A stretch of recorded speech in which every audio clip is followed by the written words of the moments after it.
Lalu je nak kena berhenti. Yes. Pandang aja menjilat jari je. Adik, sorry. Edit.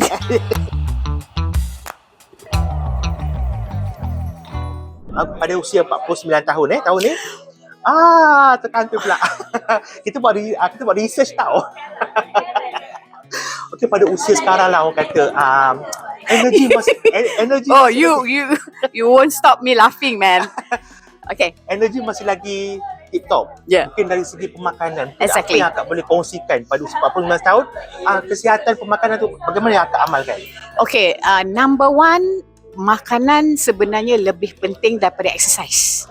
Betul? Sebenarnya, I think about 70 to 80% is more important than what you do exercise. 20% is exercise sebenarnya orang cakap. Jadi pentingnya untuk you all dengar cakap Wali ni. Okay, kalau nak cakap pasal makanan, memang I really check what I eat. Everyday protein berapa gram. Oh, Okay. kira? Kira. Setiap hari? Setiap hari. Lepas tu adalah cheat day. Dah adalah. Asam pedas. Sekali. Mana boleh tak kan, sesekala. Makanan Melayu ni memang tak boleh nak tak say no lah. Cannot say no kan.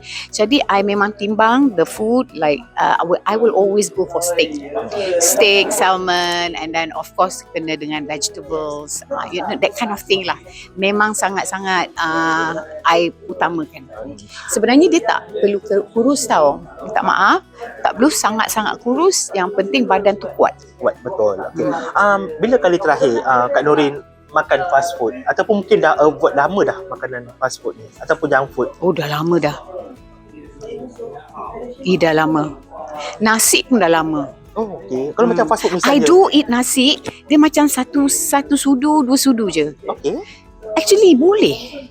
Tapi sedapnya nasi. Lepas tu kan tiba-tiba you rasa macam sedapnya nasi. Macam tu. Rather than you letak lauk lah, banyak ni. Lepas tu you makan kan, you tak ada nikmat sebenarnya. Betul. Bila you hentam semua you masuk kan, you macam tak rasa nikmat. Tapi bila you kurang, you makan sikit macam nikmat rupanya makan nasi ni. Cuba balik pada fast food tadi lah. Mungkin apa yang membuatkan Kak Norin meninggalkan makanan segera? Okay, dia macam tak ada keinginan. Oh, tak ada keinginan. Exactly. Bagus. You macam tak ada keinginan. Kalau dulu kan macam I really need to have this ayam goreng ni, nak kena lalu je nak kena berhenti. Yes. Pandang aja menjilat jari je. Adik, sorry. Edit. Kalau dululah. But sekarang maybe because you dah buat healthy food, bila you makan tu badan dia tahu apa yang okey dengan yang sihat dengan tak sihat. Macam tu. Macam Kak Norin sendiri adakah memasak di rumah? Kak Noi masak di rumah. Masak sendiri? Masak sendiri. Okay. Tengah hari dan malam for my husband. Dah menyediakan masakan untuk keluarga pula. Adakah keluarga pula macam mana? Adakah jenis yang cerewet makan ataupun adakah Norin sendiri menentukan apa yang boleh, apa yang tak boleh makan kat rumah? Okay, sangat-sangat tak cerewet. Kita makan je apa. Sebenarnya to tell you the truth, my husband suka makan luar. Dia suka makan luar? Ya, suka makan luar. You know. Tapi macam ni kalau you teringin masakan Melayu, you cannot be doing everything kan. Macam teringin nak asam pedas macam-macam. 4-5 jenis, takkanlah I want to do 4-5 jenis. Then you will go out. That is a cheat day lah. Tapi kalau kat rumah, I will do like small, simple pasta.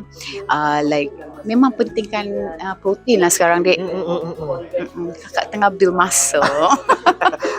Okey, kalau diingatkan semula, air tangan pertama Kak Norin pada usia berapa? Dan belum masuk dapur dah memasak? Okey, memang dulu tolong nenek di dapur. Oh, nenek. Okey. Dulu-dulu kita jarang makan ayam. Kita selalu makan ikan. Okey. So itulah that kind of food. I tolong my grandma masak like ikan goreng, sayur goreng, nasi. Okey. Macam tu. Simple food macam tu lah. Okey. Paling dahsyat pun cencaru belah belakang. Sedap. Sedap kan? Sedap. Garing-garing, lepas tu siap dengan minyak. Dia kena minyak. Sebenarnya kan makanan Melayu ni dia berminyak lagi dia sedap. Betul. Jadi gunalah olive oil. Allah.